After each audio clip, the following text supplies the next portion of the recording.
Good morning, students. You are welcome to the 8th class, first chapter, Crop Production and Management. All living organisms need food. An organism uses the energy from food to carry out various functions like photosynthesis, transpiration, and so on.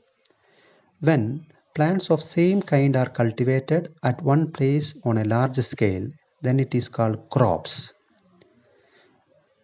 See, when more plants of same kind, which are of useful to man, are cultivated on a same land for a season or a year, are called crops. Example, paddy crops.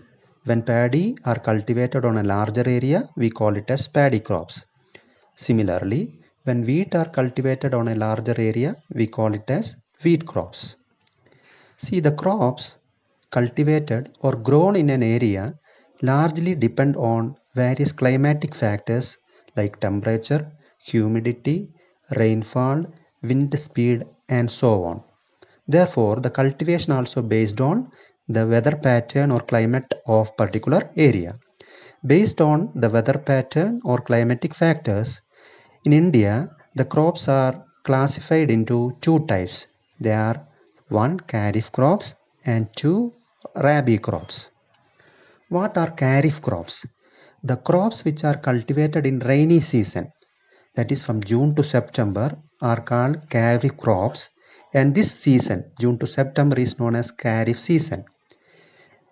The crops cultivated in winter season, that is from October to March, are called rabi crops, and the season is known as rabi season.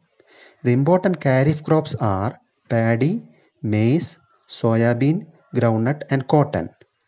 Then rabi crops are wheat, gram, pea, mustard, and linseed.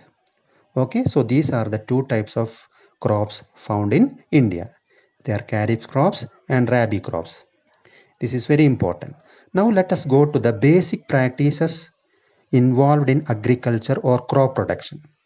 See, in order to produce and harvest a crops, we have to follow certain steps. Okay, many activities are included.